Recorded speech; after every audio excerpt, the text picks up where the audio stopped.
Este es un programa de BTR.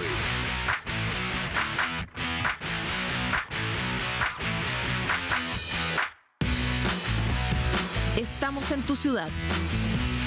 Miramos tu realidad. Panorama 15. La voz de las regiones.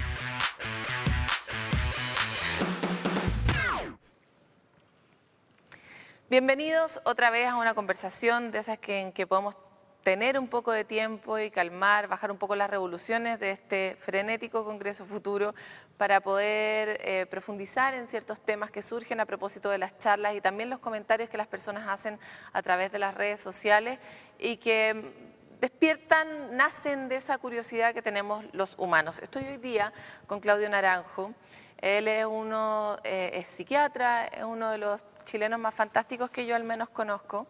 Tiene una experiencia vasta en distintos temas, pero lleva más o menos 40 años trabajando en desarrollar el saber del eneagrama, creador de la psicología de los eneatipos, es conferencista, es profesor de Berkeley, propone un modelo que rompa las figuras patriarcales y verticales que tienen las escuelas para dar paso a una visión más integradora. Aparte de la charla que ustedes vieron tiene que ver con eso. La verdad me quedo corta con cualquier presentación que haga, así que voy a pasar más bien a decirte muchas gracias por estar con nosotros, Claudio. Gracias a ti. Antes de empezar la entrevista, Claudio, hablábamos de cuál sería el tema que elegirías para poder hablar. Y era arreglar el mundo. El mundo, su nivel de complejidad y de desarreglo es tan grande que mi primera pregunta sería ¿por dónde partirías? Ya llevamos tantos siglos de intentos políticos de arreglar el mundo que no iría por ahí. Mi apuesta sería la conciencia. Yo creo que el malestar del mundo, la malfunción del mundo, parte de que somos una especie de larvas que tiene el potencial de llegar a mariposas, pero que no tienen... larva. que no saben que existen las mariposas, larvas detenidas en sus desarrollos, cuya forma de vida, que han elegido una forma de vida que no les permite llegar a mariposas. Entonces están haciendo demasiadas tonterías por falta de visión, por falta de madurez, por una codicia que viene de un vacío interior que debía estar más bien puesto en llenarse de lo que falta, en una aspiración a llegar a ser lo que somos, lo que genéticamente es nuestro potencial de llegar a ser, algo así como mariposas. ¿Y tú crees que ese vacío, esa imposibilidad de darnos cuenta que podemos hacer una búsqueda distinta ha empeorado con la evolución de la humanidad? Sí. ¿Y a qué se debe eso en particular? Que hayamos perdido nuestra capacidad de mariposearnos. Sí. El relato antiguo es simbólico. Se habla en muchas tradiciones, la mexicana, no solo la judeocristiana, en la greco-romana, se habla de una caída del paraíso, que nuestra especie tuvo un momento bueno y después empezamos a caer. Yo creo que el punto de inflexión principal fue lo que llamamos la civilización, que cuando nos volvimos seres civilizados, establecimos el mando jerárquico violento. Esto ocurrió unos 3000 años antes de Cristo, más o menos, y se cuenta en los libros de historia como un gran paso adelante, como un gran progreso, porque se inventó la escritura, porque se entendieron los movimientos de los planetas, se hizo el mapa del cielo, y por cosas así, en forma semejante a como ahora nos enorgullecemos de la ciencia, sin darnos cuenta de que hay cosas que no andan tan bien. Yo creo que hoy está probado que con la civilización nace la desigualdad, con la civilización nace la esclavitud. Parece que la esclavitud comenzó por la esclavización de la mujer, la esclavitud doméstica de los machos fuertes que se apropiaron de las mujeres, y que este dominio sobre la mujer, que conllevó el dominio sobre los hijos, y me parece a mí que en la relación de dominio es una relación de propiedad que intrínsecamente es deshumanizante, que nos deshumanizamos sin darnos cuenta. Ahora, para volver sobre uno de los puntos que planteabas, parece que la historia es la historia de la deshumanización, la historia es una historia de una sola gran caída, como Altazor, pero en este proceso, en este encuentro con la ciencia o con el cielo, ¿habremos encontrado algo que es fantástico que podamos relevar a este nivel de la civilización? Seguro, a mí me parece que tienen la razón una serie de mitos y cuentos que hablan de un descenso a los infiernos para volver con un tesoro. Como que nuestra caída probablemente conlleva la conquista de una posibilidad que no era posible antes, siempre que sepamos no quedarnos pegados en el infierno. Ahora, ¿cuál es el fondo del infierno? Porque yo creo que cualquier persona común y corriente sabe que en ese momento en que dice realmente estoy en un hoyo y está el peor momento de mi vida, si sobrevive a ese momento, que la mayoría lo terminamos haciendo, nos damos cuenta de que ese momento fue muy clave para poder transformarnos en otra cosa. Pero ¿cuál es ese hoyo? ¿Cuál es el último punto de ese hoyo en términos de la civilización para poder llegar al paso que viene? ¿O tú crees que tal vez ya estamos empezando a salir? Yo creo que lo más probable es que el proceso social sea análogo al proceso de transformación individual. Solo conocemos el proceso individual. Hay algunas personas, no muchas, generalmente se los conoce como fundadores de religiones o los héroes de la cultura o seres míticos como Osiris, que muere y renace, o Cristo muere y renace, o Krishna. Muchos de los grandes héroes tienen todo la misma historia, pero la parte esencial de la historia es la muerte y el renacimiento. Esto lo han vivido muchas personas, hasta conocidos míos. Yo diría que yo mismo que me falta un poquito para terminar el parto final de mi viaje, pero que voy bien y que creo que voy a ser uno de esos afortunados que hace el viaje completo. Está en el potencial humano hacerlo. Hay personas que lo hacen y no se hacen famosas siquiera. Yo tengo un maestro, es un tibetano, de la más antigua de las escuelas tibetanas. Es su oficio formar a gente para hacer este viaje.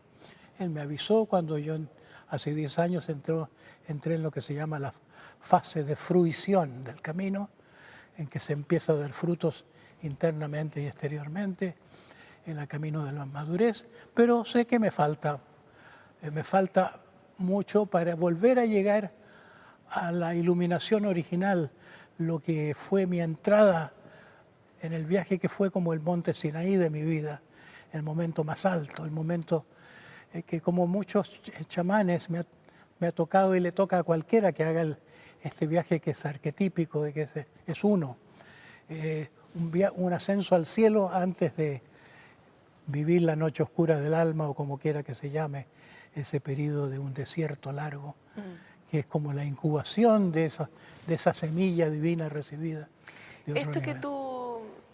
Esto que tú compartes con nosotros, esta ruta arquetípica, es algo de lo que los humanos nos hemos olvidado como perspectiva de vida. O sea, en lo cotidiano estamos todo el rato dando unas luchas muy insólitas por unos objetivos más insólitos todavía. ¿Qué hacemos nosotros desde la educación o desde la formación de nuestros hijos para retomar la ruta? Porque acá en Chile en particular la cuestión es muy fuerte, digamos. Estamos formando niños que básicamente tienen que saber inglés, ojalá que sean más matemáticos que otra cosa, y que tengan súper claro que ojalá ganen. Y eso es terrible. O sea, lo que termina pasando en la sociedad es que uno tiene en la calle un montón de gente bien agresiva, súper poco cercana, o muy incapaz de mirar al otro. Entonces, ¿cómo uno puede introducir esta lógica por ejemplo, en la educación? Bueno, a mí me parece que tenía razón Pascal, uno de mis favoritos, filósofos favoritos, decía que la mayor parte de los problemas de la gente y del mundo vienen de que la gente no sabe estar tranquila en su casa. No sabe quedarse quieta, tiene que estar metiéndose, haciendo algo, buscando conversación, metiéndose en la vida de otros. No hay una quietud que sería parte del estado sano del ser humano. Cuando se tiene eso, el no hacer nada se vuelve, no es ocio en el Productivo, no hacer nada se vuelve improductivo, se productivo. vuelve como un viaje que lleva a un contacto en que uno se nutre con algo más profundo que está en todos nosotros. Como que el centro de nuestra mente, la profundidad de nuestra mente, aloja algo que podemos llamarlo divino, que requiere que no estemos distraídos. Entonces, uno de los grandes males es la distracción, y la educación es una distracción institucionalizada. Se le meten esto, y mira esto, y atiende esto, y aprende esto otro. Cuando una célula no admite en su mundo interno metabolitos o sustancias químicas que no le pertenezcan, que no le sirvan. Tiene una membrana celular que filtra, que solo deja pasar lo que esas células. Pero el cerebro humano del niño debía ser algo así. Debía respetarse en no meterle lo que el niño no pide, lo que no le interesa, lo que no busca. A todo le interesa a los niños, son muy curiosos los niños, pero es muy importante que no sea forzado el proceso. Que escucharlo, estar en diálogo con ellos, saber estar abiertos a ellos. Y nuestra cultura no hace eso, nuestra cultura no entiende más a los niños que a los animales. Ahora estamos descubriendo que los animales, en cierto modo, tienen capacidades superiores a las nuestras. E incluso las plantas, como veíamos hoy día en la mañana. No sé si pudiste ver, Stefano Mancuso. Vamos a hacer una breve pausa y volvemos enseguida a hablar justamente de estos temas más en profundidad. Panorama 15. La voz de las regiones.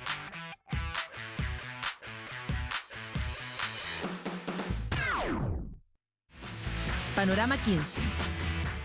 La voz de las regiones.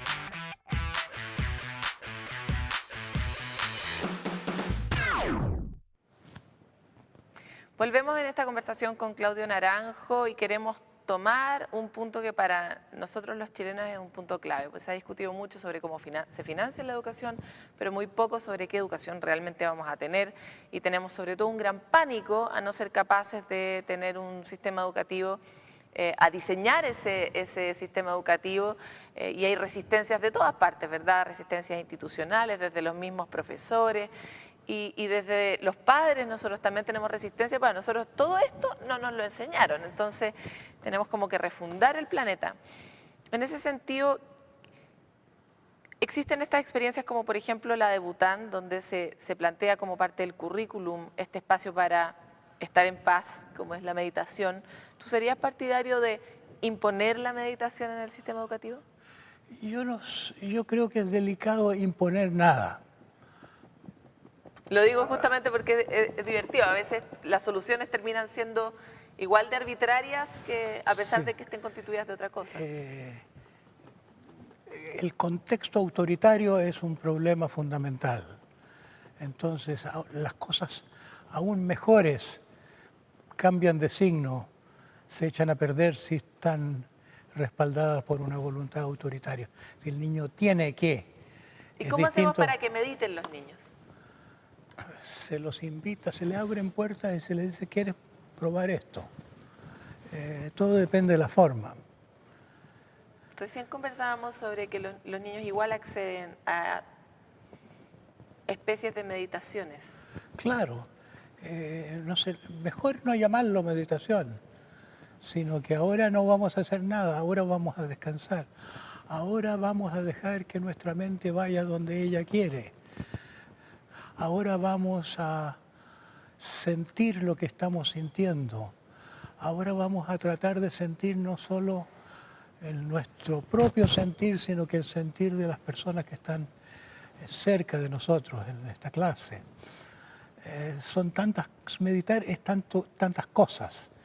Meditar empieza por tener conciencia de lo que está pasando, Es como conectarse con el aquí y ahora. y con algo que está en uno de alguna forma habitando.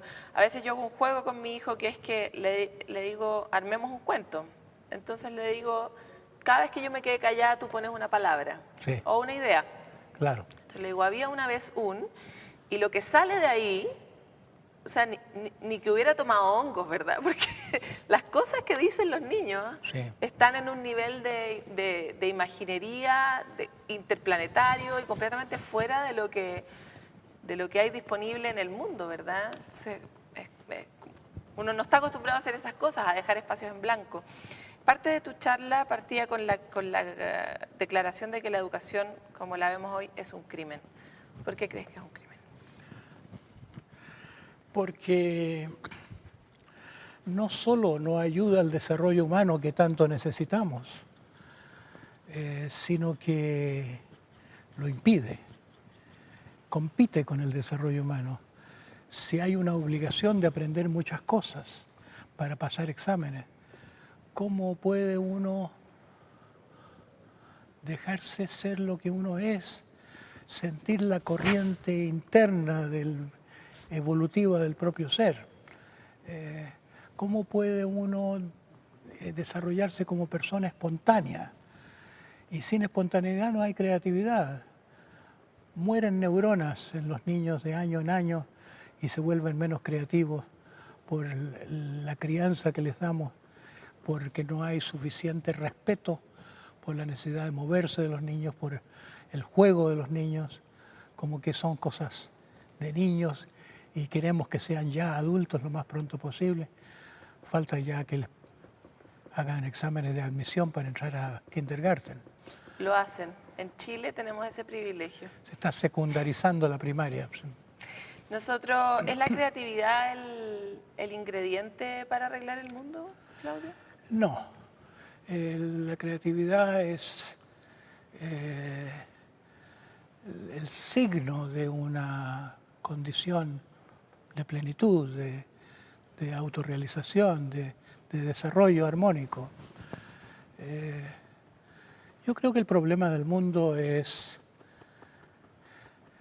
el espíritu represivo, la represión del niño, del aspecto lúdico que se basa en el principio del placer. A nadie se le ocurriría prohibirle a las plantas que echen las raíces en dirección al agua. A nadie se le ocurriría prohibirle a las plantas que vuelvan sus ramas hacia el sol.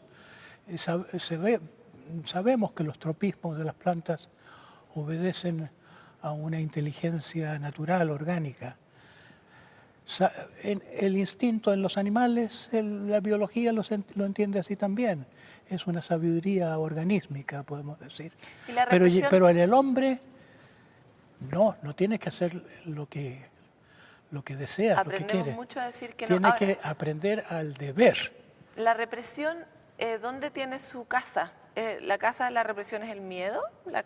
¿Cuál es la casa originaria de la represión? ¿Dónde vive? La voluntad autoritaria de tener súbditos obedientes. El padre que quiere hijos obedientes, los padres se hacen una gran mafia, constituyen el Estado y quieren súbditos obedientes para un liderazgo masculino. ¿Tú usarías esa frase como sé obediente a un niño? ¿Como parte de su formación, de su mantra de formación? Yo no, pero ¿cuántos padres le dicen tienes que obedecerme? Claro que sí. Y se le atribuye a Dios, que es Dios el que manda, que tenemos que obedecerle a Él. Y le atribuimos a Dios las cosas que queremos los padres de familia y las personas que mandamos, queremos ser obedecidos. Amarás y respetarás a padre y madre, dice el mandamiento.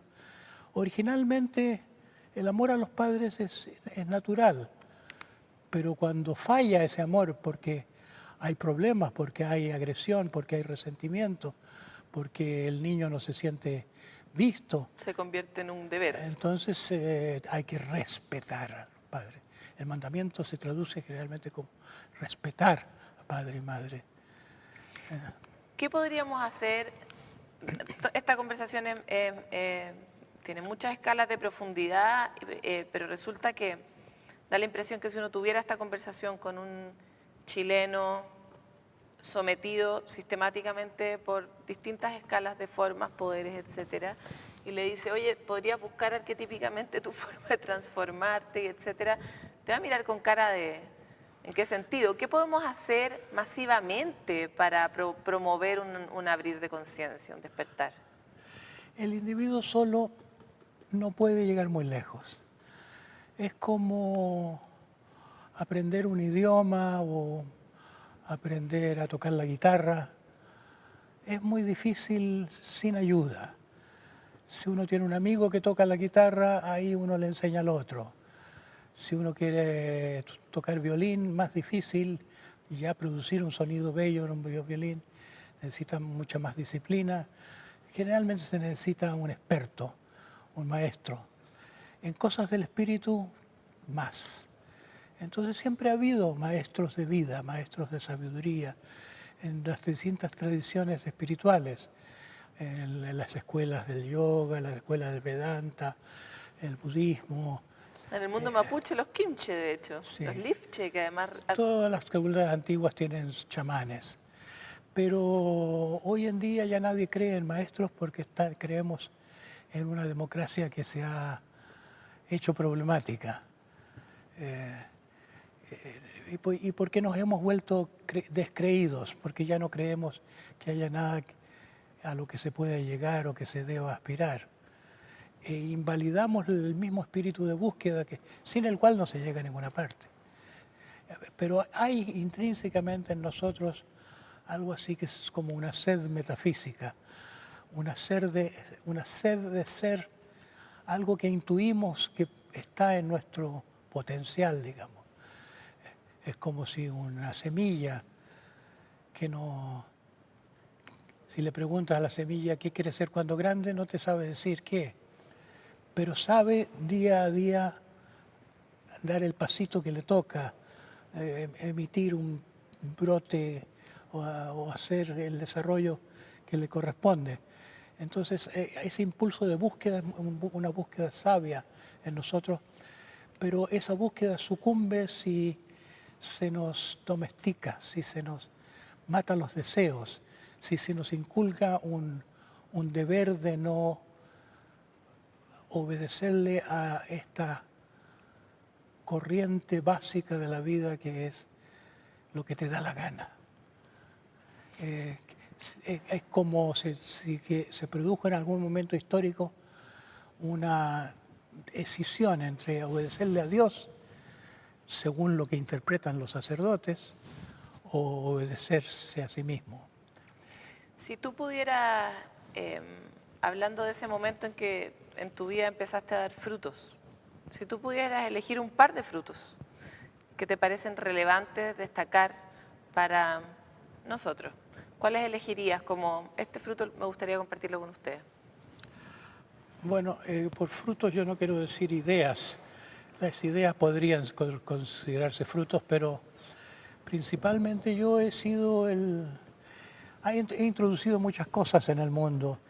La mayor parte de los psicodélicos que circulan los descubrí en Chile en los años 60. Se me considera el representante más válido hoy internacionalmente de la terapia Gestalt. Un fruto mío es la formulación teórica de la Gestalt.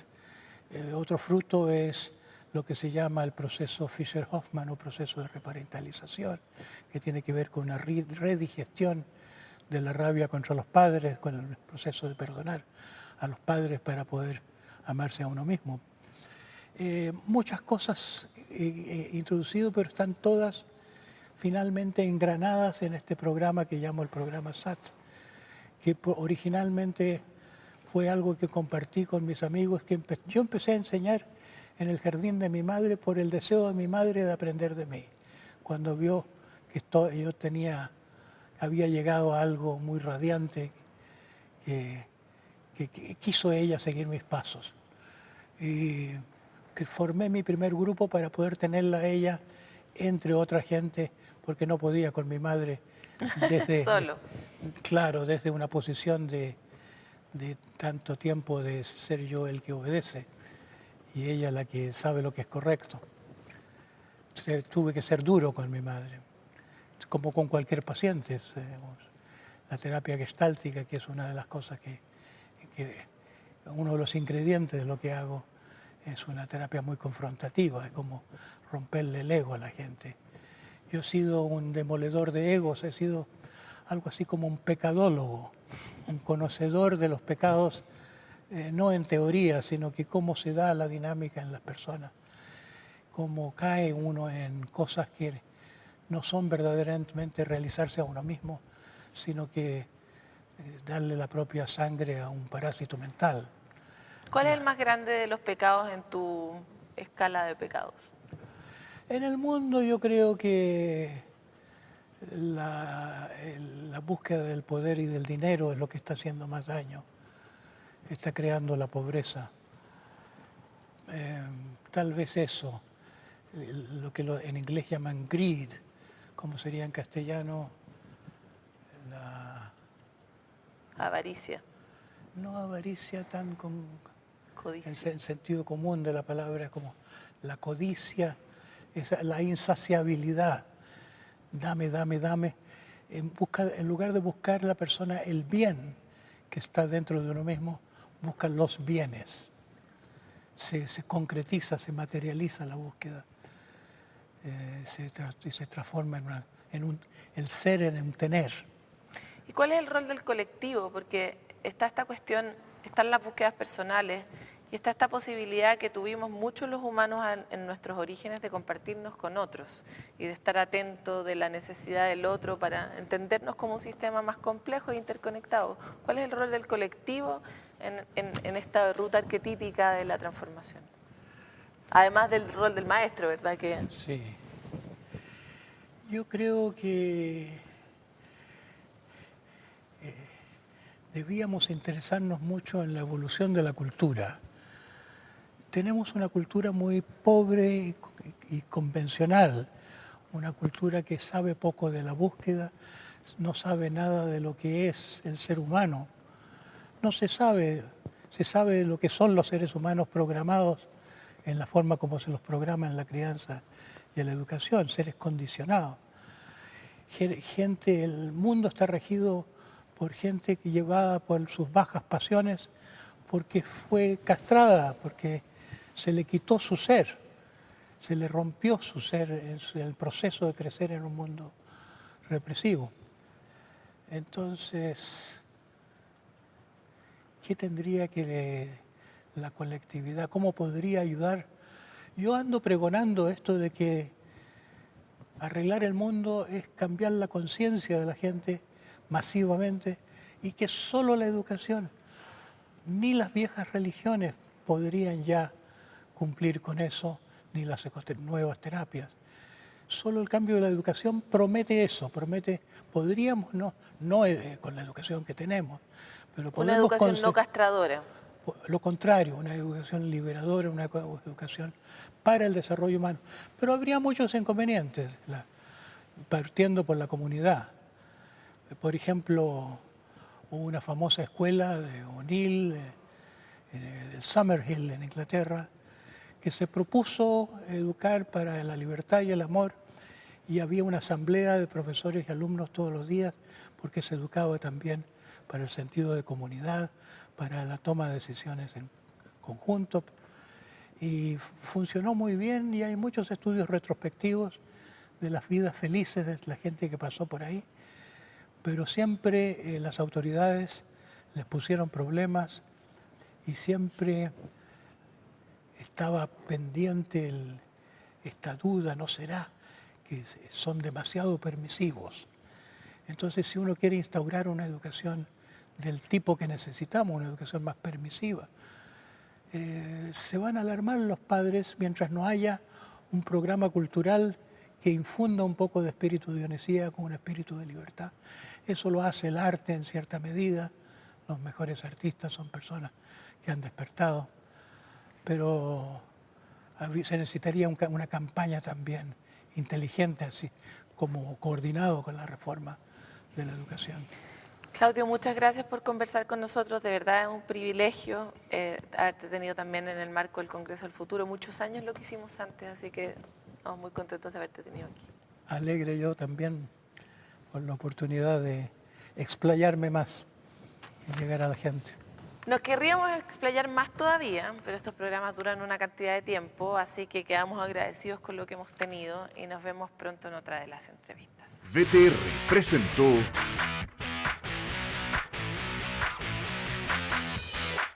Estamos en tu ciudad. Miramos tu realidad. Panorama 15. La voz de las regiones.